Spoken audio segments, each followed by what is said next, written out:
ازيكم عاملين ايه؟ راجعالكوا بقى بحلويات حلوه قوي قوي قوي. انت بتاكلي ما تبقيش عارفه بتاكلي كيكه ولا جاتوه ولا بتاكلي جيلي ولا بتاكلي ايه بالظبط. حاجه كده خرافيه وبسهله وبسيطه ومن الالف للياء.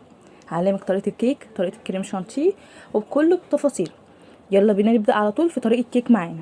اول حاجه هاتي بوله غويطه، حطي فيها 4 بيضات بدرجه حراره الغرفه، ودي نقطه مهمه، وعليها كوبايه الا ربع من السكر. وهاتي مضرب كهربائي كده وافضلي اضربي فيه كتير كتير لحد ما يعمل فوم ابيض كده زي كريم شانتيه. ما عندكيش مضرب كهربائي ممكن عادي تضربي بايدك، بس هتاخدي شويه. هتضربي فيها حوالي 4 أو 5 دقايق على حسب قوه وسرعه المضرب بتاعك. بعد ما القوام وصل معايا بالشكل اللي قدامك، هنزل عليه بباكت من الفانيلا ونص كوبايه من الزيت، ممكن تحطي زيت على سمنه عادي، وكمان نص كوبايه من الميه الدافيه، لا تبقى بارده ولا تبقى سخنه، ميه دافيه اللي انتي تحطي دي كده زي دمعه العين كده السخونيه بتاعتها. هنحطها وهنضربها تاني ضربتين كده حلوين عشان ندمج المكونات مع بعض كويس قوي.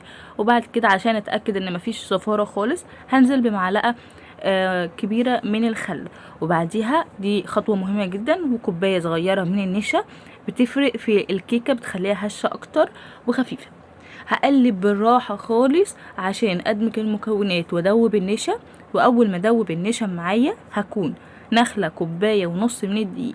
خدوا بالكم الكوبايه اللي شغالين بيها لازم تبقى نفس الكوبايه اللي شغالين بيها طول الوصفه عشان المقادير تطلع معايا مظبوطه. حطيت كوبايه ونص من الدقيق منخولين، عليهم معلقه ونص مليانين من البيكنج باودر او باكت من البيكنج باودر لو انت هتجيبي باكت كده، انما لو عندك سايبه حطي معلقه ونص مليانين من البيكنج باودر ورشه من الملح.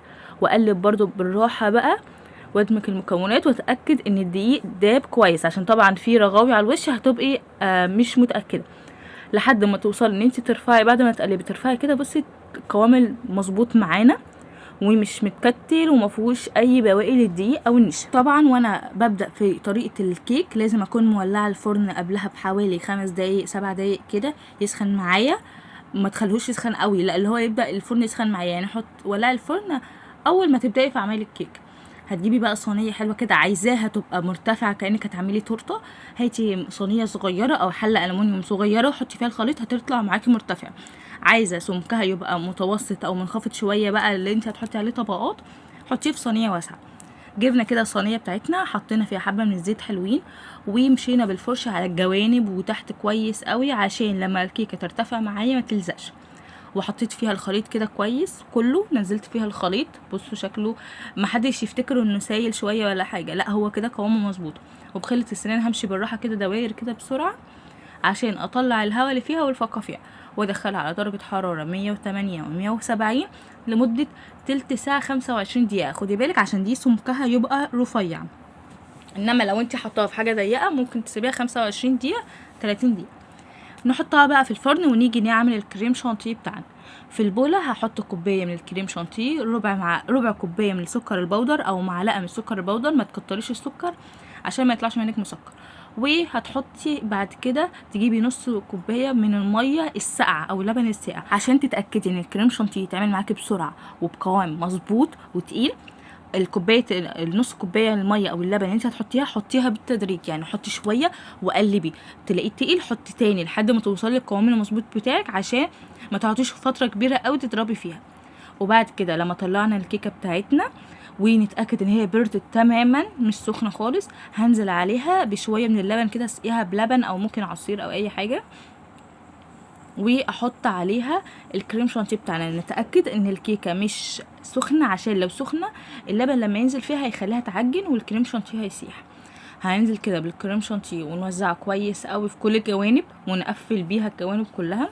عايزه اقول لكم ما شاء الله الكيكه طلعت هشه، واخده لون مميز قوي على الوش، تحفه بجد، جربوها وخفيفه قوي. هنحط كده الكريم شانتيه ونوزعه. هحط بقى في التلاجة حوالي نص ساعة وساعة لحد ما اعمل الجيلي واسيبه يبرد. واو. وقبل ما احطه في التلاجة بقى، دي خطوة حقيقي بتفرق في الطريقة دي قوي. حطي شوية من اي فواكه، انا كان عندي عنب حطيت العنب، بجد بيدي طعم مميز وبيكسر الكيكة، طعم الكيكة والكريم شانتيه والحاجات دي.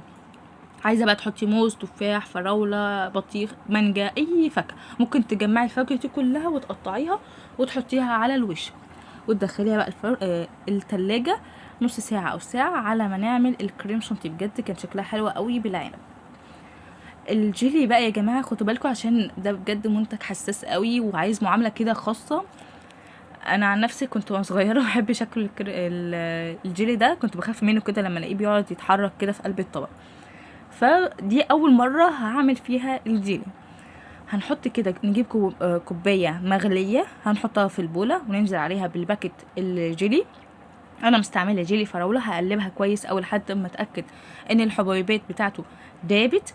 واول ما اتاكد ان الحبيبات بتاعته دابت بالشكل اللي قدامكم ده، هيجي قدامكم الشكل بتاعها، هنحط عليها كوبايه من الميه الساقعه. وبعد ما احط عليها كوبايه من الميه الساقعه هقلبه تاني كويس، وبعد كده هسيبه عشان هيبقى دافي، هسيبه يبرد خالص على جنب.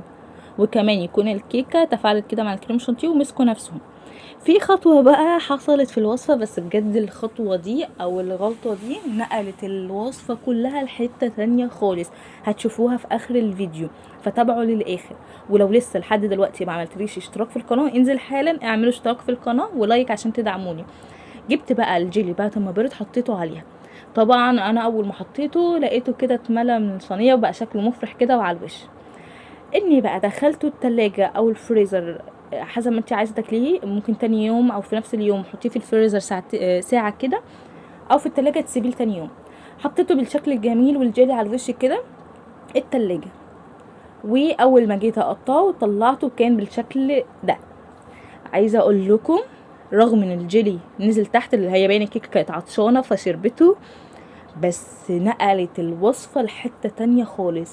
انا اكلت الوصفه دي قبل كده، عارفه تحسوا ان طعم الكيكه لوحده والجيلي لوحده والكريم شانتيه لوحده، بس بالطريقه دي اما الجيلي نزل الكيكه شربته حرفيا، بقى طعم خرافي وتحفه تحفه تحفه. حلوه قوي، كانك بتاكلي كيكه كده شارياها من بره او جاتوه. بجد الطريقه دي طلعت احلى مليون مره من ان الجيلي يمسك فوق كده لوحده يبقى منفصل. لما الكيكه شربته بجد اللون بقى تحفه. شايفين الوان الطبقات عامله ازاي؟ الطعم بقى في الكريم شانتيه وفي الكيكه وفي العنب، فبقى خطير. فبجد يا جماعه لو لقيتوا الجيلي شرب عادي، بجد ده بجد يعني اللي هو انتوا كده خدتوا الوصفه التمام التوب. حلوه قوي وجربوها وسهله وسريعه، وصدقوني هتعجب قوي كل اللي في البيت. باي باي.